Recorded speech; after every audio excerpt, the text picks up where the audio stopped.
Hace muchísimos años, cuando tenía 12 años, viajé por primera vez a Israel. Fue un viaje hermoso, hermosísimo, con toda mi familia, con mi mamá, mi papá, mis hermanos. En realidad habíamos tenido familiarmente un año muy duro, muy difícil. Mi mamá había perdido en un año, exactamente un año, había fallecido su mamá, su papá, mi Bobe, mi Seide, y mi tío, su único hermano. Entonces mi papá en ese momento dijo, hagamos un viaje a Israel, vamos a conocer Israel, vamos a ver a la familia de Israel y vamos a ver si podemos estar bien, ¿no?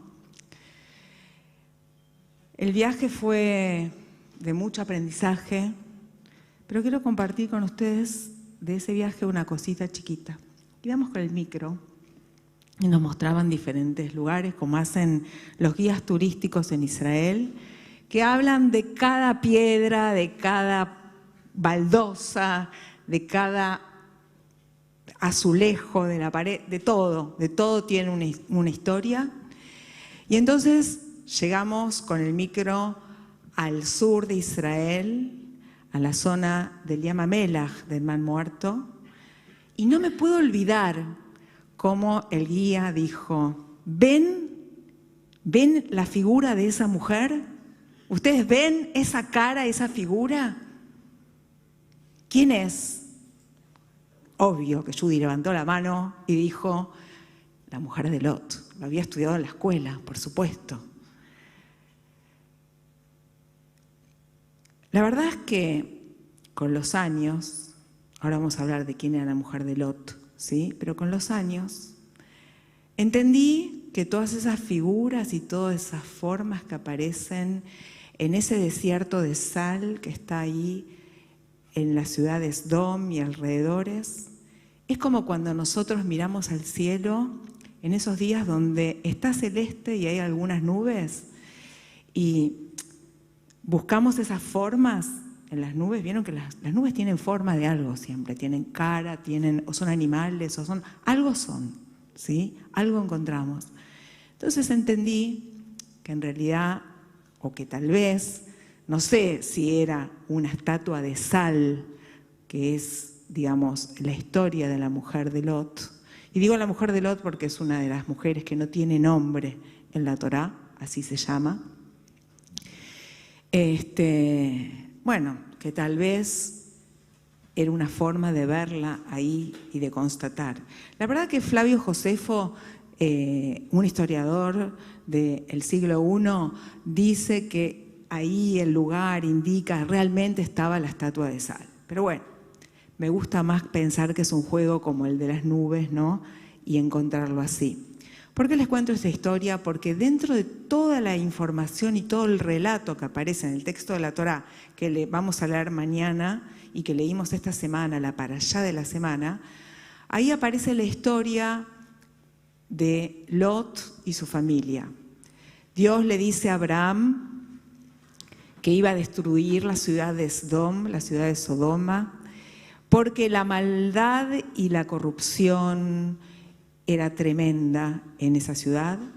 Sabemos que Abraham le discute con un atrevimiento único que cómo va a destruir y eliminar a todos, que tal vez habían justos, habían tzadikim en esta ciudad, y empiezan una especie de negociación en la que Dios le dice que si realmente iba a encontrar justos, iba a salvar a toda la ciudad solamente por esos 50 justos que tal vez Abraham le decía, busquémoslos.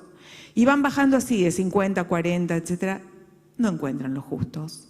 Pero sí, estos visitantes que había recibido Abraham se dirigen después a la ciudad de Sodoma para salvar a Lot y a toda su familia. Ellos llegan a Sodom, pasan un montón de cosas terribles que dan cuenta de que realmente era un lugar donde no se podía vivir, el lugar de Sodom, y logran salir de la casa de Lot, su esposa y sus 2 hijas. Tenían más familia. Lot había ido a hablar con sus otras hijas que estaban casadas y con sus yernos, pero no logró convencerlos y solamente salieron ellos 4. Lot, su esposa y sus 2 hijas. Y salieron y recibieron la orden de no mirar hacia atrás, de no mirar atrás, no ver la destrucción. Ni Lot ni las hijas miraron atrás, pero la mujer de Lot miró hacia atrás y dice en el texto de la Torá que se convirtió en un Netziv Melach, en una estatua de sal. Muchos años más tarde, ya no tenía 12 años, estudiando en la universidad, un curso que se llamaba El judaísmo en épocas de cambio, una universidad en Israel, Yahadut Veidan Shel Tmurot, el judaísmo en épocas de transformaciones y de cambio. En ese curso nos dieron como lectura obligatoria, aparte de los textos académicos, una novela. Una novela que se llama, la pueden buscar, está buenísima la novela, Netziv Amelach o la estatua de sal. Yo recibí el libro en ibrit, pero resulta que lo encontré nuevamente, vuelvo a mi familia, en la biblioteca de la casa de mis padres, en español. La estatua de sal habla sobre la época de los judíos en el norte de África, en Túnez, y la historia de un chico y su identidad judía en ese lugar. Es interesantísimo que justo el curso que hablaba sobre los diferentes momentos históricos, para enseñarnos en realidad esos momentos históricos, se llamaba el judaísmo en época de cambio y transformación. Siempre nuestra comunidad, nuestro pueblo vivió en diferentes lugares y siempre fue transformándose a lo largo de la historia de acuerdo a las distintas circunstancias que tuvo que atravesar. Todavía a nosotros nos pasa.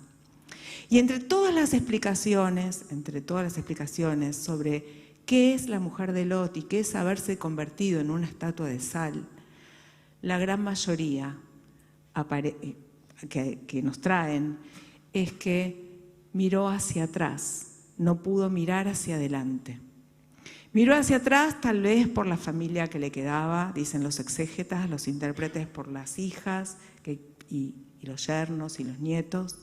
Tal vez miró hacia atrás porque no quería dejar eso, que era su vida, su ciudad también. Ahí viene la crítica de los sabios, que ella pertenecía a esa ciudad, con esas conductas, con esos habitantes, entonces por eso se transformó en sal. Y cuando yo estudié esto en el colegio, antes de llegar a Israel, ahí a los 12 años, la mujer nos enseñó que la mujer de Lot se convirtió en sal porque no le hizo caso a Dios, porque desobedeció la palabra de Dios. Y yo, que soy morá antes que rabina, les digo a ustedes, me hubiera gustado escuchar en aquel entonces la importancia de mirar hacia adelante, de entender que la vida no es estática, que en un lugar que es todo sal, nadie florece, absolutamente nadie puede florecer, nada crece en ese lugar. Y eso es convertirse en estatua de sal.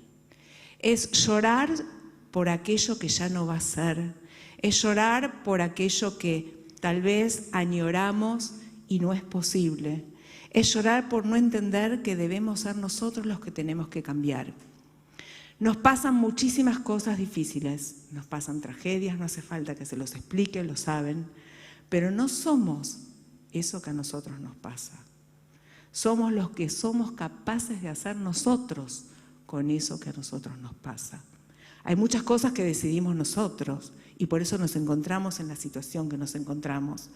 Pero hay algunas cosas que nos exceden, algunas cosas, como hablábamos hace un rato, que nosotros no elegimos nosotros solos, no podemos cambiarlas. Y esas cosas no nos definen a nosotros. Lo que nos definen a nosotros, si no queremos ser estatua de sal, es cómo vamos a obrar, cómo vamos a reaccionar, qué vamos a hacer, qué vamos a construir, hacia dónde nos vamos a dirigir con eso que a nosotros nos pasa. Entonces, no es un castigo impuesto desde afuera convertirse en estatua de sal, sino es entender que uno no está dispuesto a la transformación, al cambio, al crecimiento, a florecer. Shabbat Shalom. Los voy a invitar a todos a ponerse de pie para Aleinu.